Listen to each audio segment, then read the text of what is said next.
साहब आपसे आगाज करूंगी।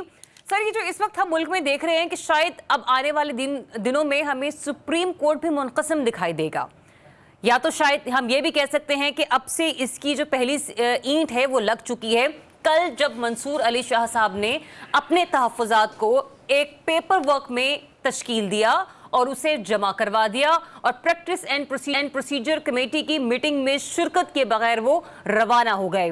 होगा क्या? आपको लगता है कि इस प्रैक्टिस एंड प्रोसीजर कमेटी की वो आईनी, वो कानूनी हैसियत है जिस तरीके से ये रेफरेंस पास हुआ, सदारती हुक्मनामा जारी हुआ? बहुत शुक्रिया।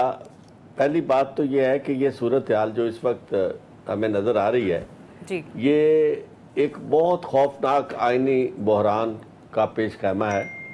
और वो आईनी बहरान जो है, आज तक हम आईनी बहरानों में ही रहे, लेकिन ये अपनी नौइयत का इंतहाई संगीन बहरान है। उसकी वजह यह है कि जितनी भी अब तक कोशिश हुई बाहर से, पार्लियामेंट की तरफ से, वो ये हुई कि सुप्रीम कोर्ट को बेअसर कर दिया जाए, सुप्रीम कोर्ट के फैसलों पर अमल दरामद न किया जाए।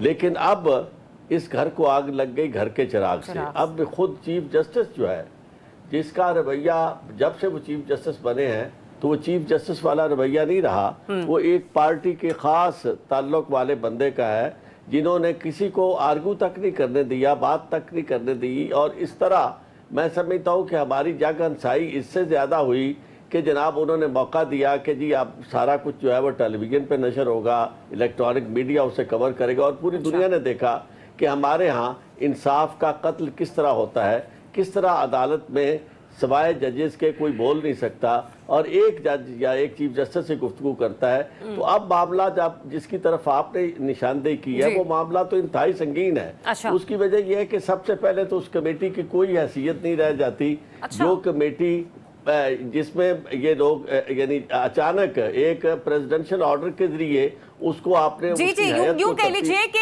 एक हुक्मनामे का, शायद कहते हैं ना कि कलम और स्याही का मेल जोल ही खत्म नहीं हुआ था कि फौरी तौर पर हमने देखा कि बेंच को तब्दील कर दिया गया। देखिए, ये जो लेजिस्लेशन होती है ये इस्तेहकाक है पार्लियामेंट का, लेकिन इस तरह की मोम की नाक नहीं होती ये लेजिस्लेशन के जब आपको जिस तरह की जरूरत पड़े उसके मुताबिक फौरी तौर पर आप उसको मोल्ड कर दें। लेजिस्लेशन का तरीक़ेकार ये है कि जिस मौजू पे आपने कानून साजी करनी है उस पर उसकी गर्ज़ो गायत बयान की जाती है और फिर सब जो स्टेक होल्डर्स हैं सबको मौका दिया जाता है कि वो उस पर अपनी राय दें। कमेटियां बनती हैं और वो कायमा कमेटी जो होती है उसके सुपुर्द होता है, वो फिर अपनी रिपोर्ट देती है। कभी ऐसा नहीं हुआ था, ये नहीं कि आप बिल्कुल, अगर ऐसा हुआ भी था तो मैं समझता हूँ कि कोई वो गैर अखलाकी, गैर कानूनी और गैर आईनी था। ठीक है। अच्छा।